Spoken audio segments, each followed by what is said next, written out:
उसी निज धाम को प्राप्त करने के लिए भगवान राम कहते कि बड़े भाग मानुष तन पावा।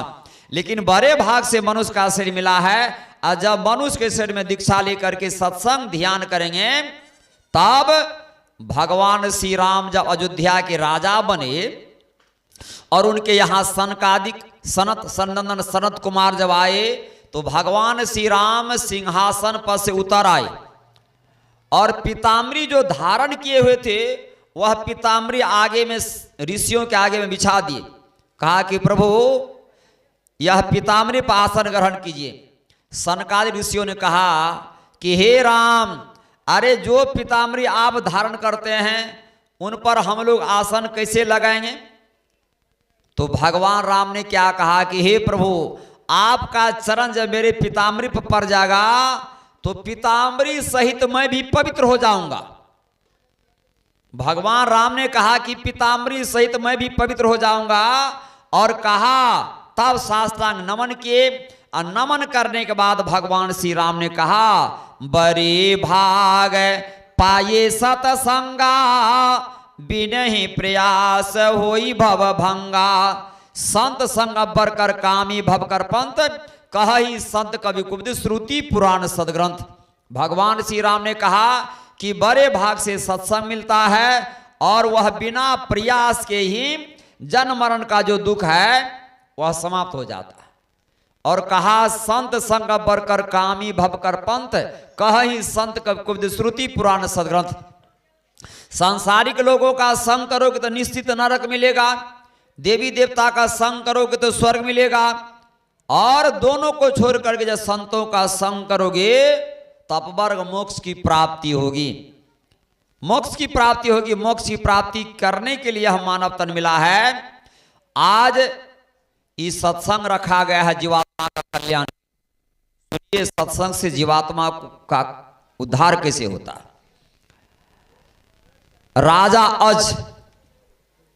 राजा अज बहुत बड़े धर्मात्मा थे।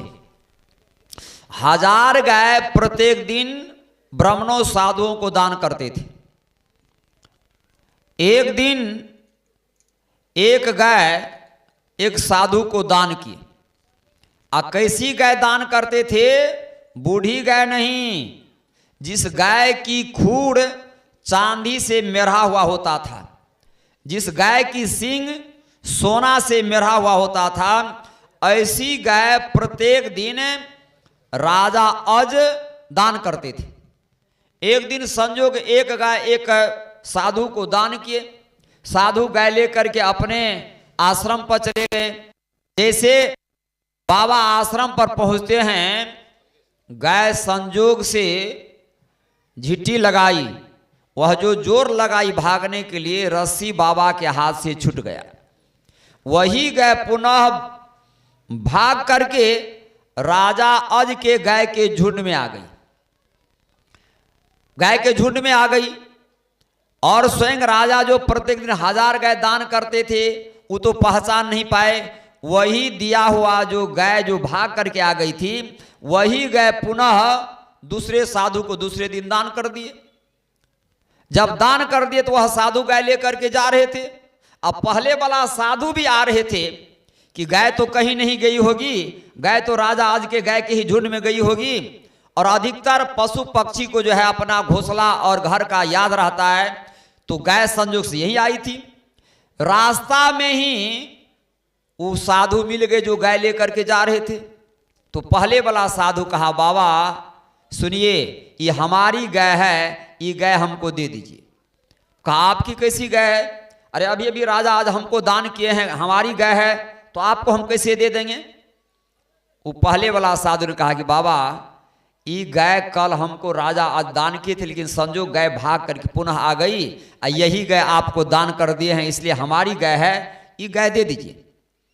दोनों साधु अपना वार्तालाप करते थे कि हमारी गाय है दे दीजिए, हमारी गाय है दे दीजिए। इसी बीच में राजा अज भी घूमते फिरते वहां आ गए। राजा आ गए। राजा देखने की दोनों साधु है और साधु के वेश में झगड़ रहा है। क्यों झगड़ रहा है? तो एक गाय के चलते। लेकिन राजा अज साधु से नहीं कहा कि बाबा आप लोग साधु हैं तो क्यों झगड़ रहे हैं।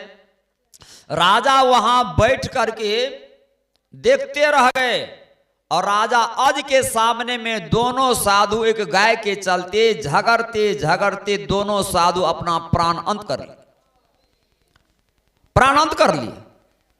ब्रह्म हत्या का पाप लग गया राजा अज को, क्योंकि सामने में साधु का वध हो गया, ब्रह्म हत्या का पाप लग गया।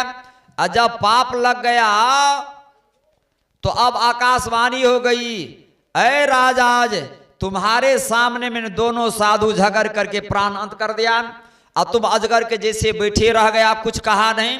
जाओ अब तुम्हारी जब मृत्यु होगी तो अजगर के जोनी में तुम्हारा जन्म होगा, अजगर के जोनी में जन्म होगा। राजा आज व्याकुल होकर के चिल्लाने लगे, विनती करने लगा, हे प्रभु कहां यह मानव का शरीर, कहां राजा बन करके सुख भोग करता था और कहां आप कह रहे हैं कि अब मरने के बाद अजगर की जोनी मिलेगा। हे प्रभु क्षमा कर दीजिए, हे प्रभु क्षमा कर दीजिए और अपनी वाणी को वापस लीजिए। पुनः आकाशवाणी ने कहा, ए अज अब जो वाणी निकल गई है तुम्हें भोगना ही पड़ेगा, भोगना ही पड़ेगा। राजा आज चिल्ला करके गिड़गिड़ा करके रह गए, लेकिन आकाशवाणी ने कहा कि नहीं भोगना ही पड़ेगा। तो राजा आज विनती करने, प्रभु जब अब मरने के बाद अजगर का जोनी मिलेगा, भोगना ही पड़ेगा, तो फिर अजगर के जोनी से छुट्टी कब होगी, कब मुक्ति मिलेगी। तो आकाशवाणी ने कहा कि हे राजा आज जिस दिन तुम्हारे वंश में कोई भक्तों का जन्म होगा और तुम्हारे नाम से सत्संग करेगा, हे राजा आज तब तुमको जो है अजगर के जोनी से छुट्टी मुक्ति मिलेगी, इससे पहले मुक्ति नहीं मिलेगी। क्योंकि वह जो ब्रह्म हत्या का पाप है, ब्रह्म हत्या का पाप को समाप्त करने के लिए संसार में कुछ कर्म नहीं है, एक ही मात्र कहा, अस्मेक सहस्त्राणी वाजपेयी शतानी च सुष्मन्याम धड़ कलमनार्ती खोटसिम ब्रह्म हत्या सहस्त्राणी भ्रूण हत्या शतानी च एतानी ध्यान होगा दर्विनिद्रम। एकमात्र वह ब्रह्म हत्या का पाप हो और किसी भी प्रकार का पाप हो, वह पाप को नाश करने के लिए कहा, यदि शैल समंग पापम विस्तृत भोजनम भिद्यते ध्यान योग नान्यो भेद का जातरन।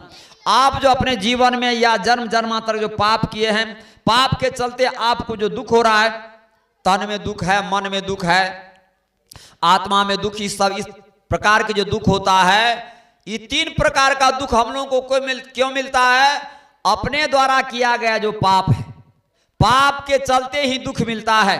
और वह पाप की समाप्ति क्या कर्म से होता है, एकमात्र सत्संग ध्यान से ही पाप की समाप्ति होता है। बाद बाकी कोई कर्म नहीं है कि आपके ऊपर जो किया गया पाप है वह पाप मिटेगा।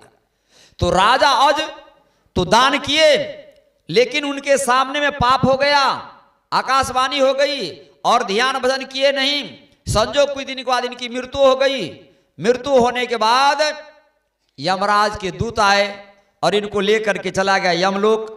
यमलोक जब गया तो स्वयं धर्मराज जी ने कहा चित्रगुप्त से, ऐ जी उल्टा तो इनका खाता भाई, उल्टा तो जैसे हम लोग भी बैंक में रुपया जमा करते हैं तो सब के पास में खाता रहता है, खाता उल्टाने के बाद पता हो जाता है किसके खाता में कितना रुपया जमा है। उसी प्रकार से पाप और पुण्य है। कबीर साहब क्या कहा, उठो मुसाफिर बिस्तर बांधो गाड़ी आने वाली है, राम नाम की टिकट कटा लो घंटी बजने वाली है, राम नाम की टिकट कटा लो घंटी बजने वाली है।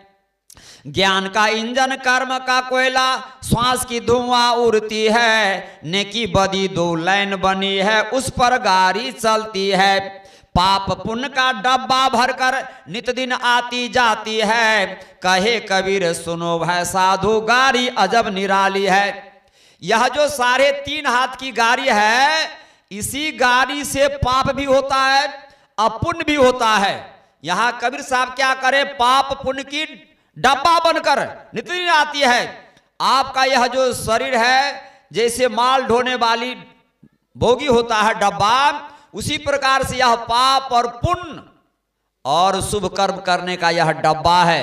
तो जो पाप करते हैं वह पाप को भोगता है, जो पुण्य करते हैं पुण्य को भोगता है, भोगना ही पड़ता है। लेकिन पाप पुण्य से बचने के लिए हमारे गुरुदेव महर्षि में ही ब्रह्मा जी महाराज ने कहा, यही मानुष देह समैया में करु परमेश्वर में प्यार, कर्म धर्म को जला खाक कर देंगे तुमको तार। एकमात्र यह जो मानव का तन है, यहां जब ध्यान करेंगे, यह फैक्ट्री ऐसी है, इसके अंदर में अग्नि की भट्टी है। अग्नि की भट्टी पर आप जब अपने को चढ़ाते हैं तो पाप और पुण्य दोनों जल करके राख हो जाता है। तब आप जैसे सोना चमकता है उसी प्रकार से आपकी आत्मा चमकती है। तो यहां तो स्वयं जब राजा आज यमलोक गया, धर्मराज जी ने कहा इसका खाता उल्टा, उसको क्या सब शुभ किया है, क्या सब अशुभ किया है।